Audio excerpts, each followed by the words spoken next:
Mortgage rates are on the rise, and they're not showing any signs of slowing down. Mortgage rates have now risen up above 5% for the first time in a long time, and home prices have also been rising. If you look at predictions of where mortgage rates may be, say 2 or 3 years from now, most people are looking at interest rates to 7 to 7.5%. A mortgage typically refers to a loan used to buy a piece of real estate, for which that property serves as collateral. Today, 63% of homeowners in America are paying off their mortgages, according to Zillow. Every percentage increase in a mortgage rate significantly increases the monthly payment, especially for low and moderate income families. So there are good reasons in the broader economy for raising rates, but this isn't good news for those trying to purchase a home. But experts say that high rates aren't the only issue with mortgages that could hinder Americans from achieving home ownership. Our economy has totally transformed in the last 50 years, and mortgages have not. If we update our system to better serve everyone in America, it will profoundly advance us in having a more equitable country. How do mortgages make it more difficult to own a home in the United States? And can anything be done to solve it?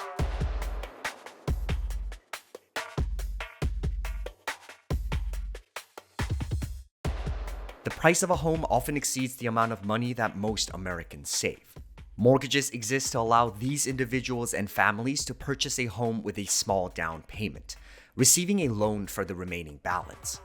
But cost still remains a big issue.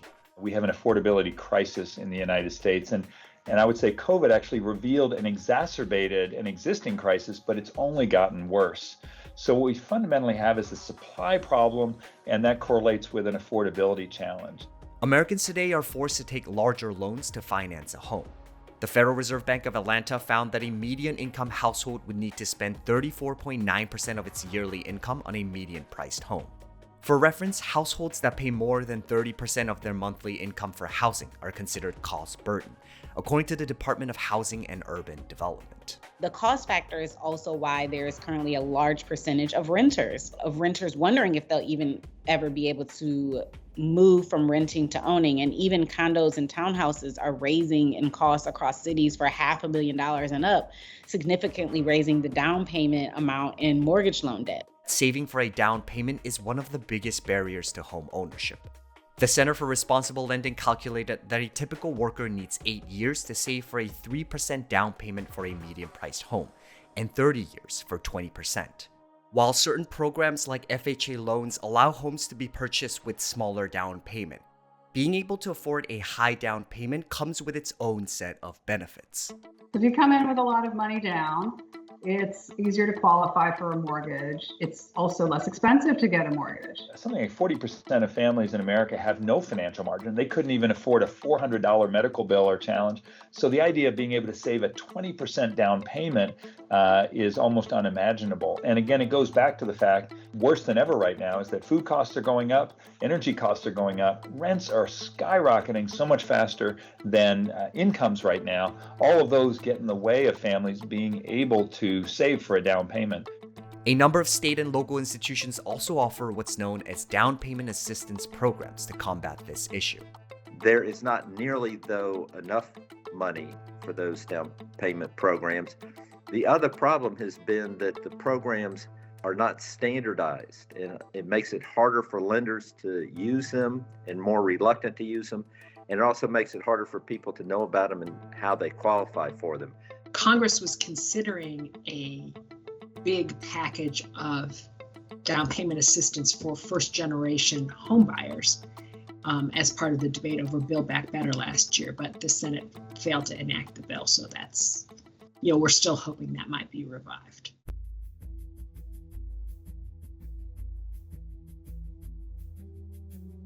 Another prominent issue is the lack of small dollar mortgages, or loans issued for less than $100,000. Having smaller mortgages is important because by definition, those are going to be affordable for a family on a more modest income. For first-time homeowners, a lot of these small dollar mortgages are available for affordable, low-cost properties in urban, suburban, or rural communities. And the issue has been getting worse.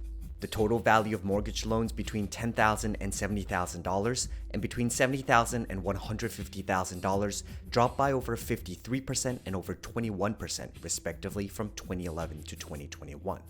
Meanwhile, values for loans exceeding $150,000 rose by a staggering 240% plus in the same period.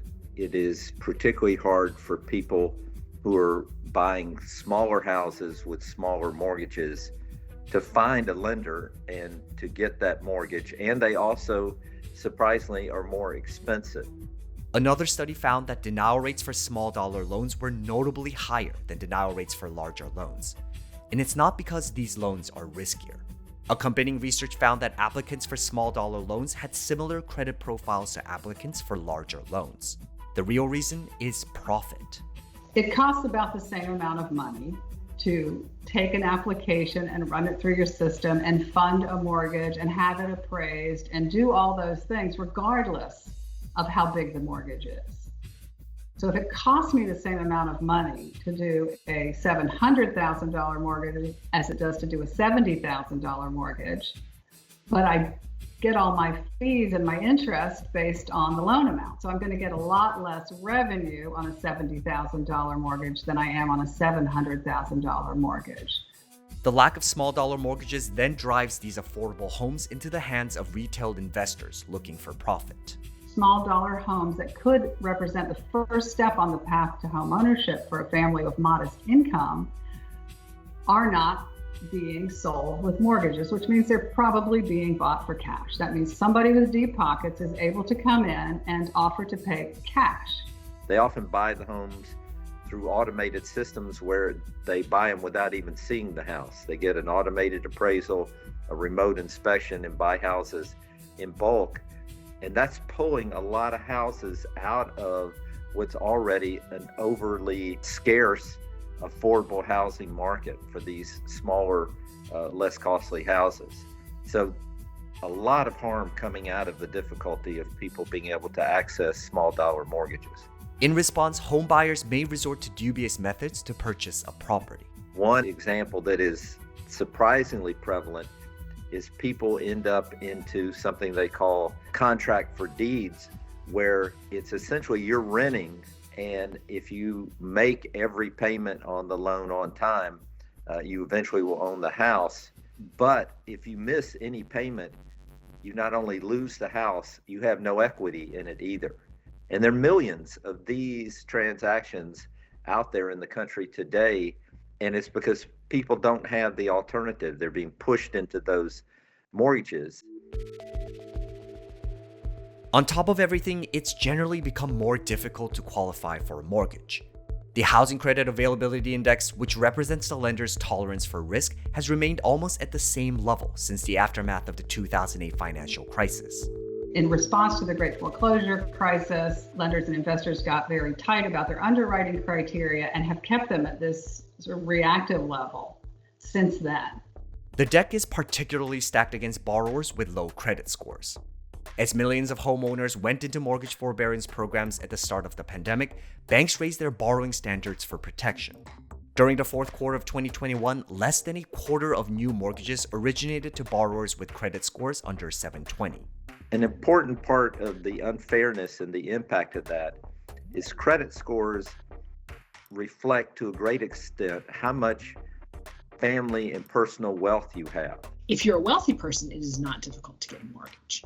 But if you have less wealth and a lower credit score, it's really challenging right now. And despite the many regulations designed to prevent lending discrimination, racial bias is still prevalent in the mortgage industry.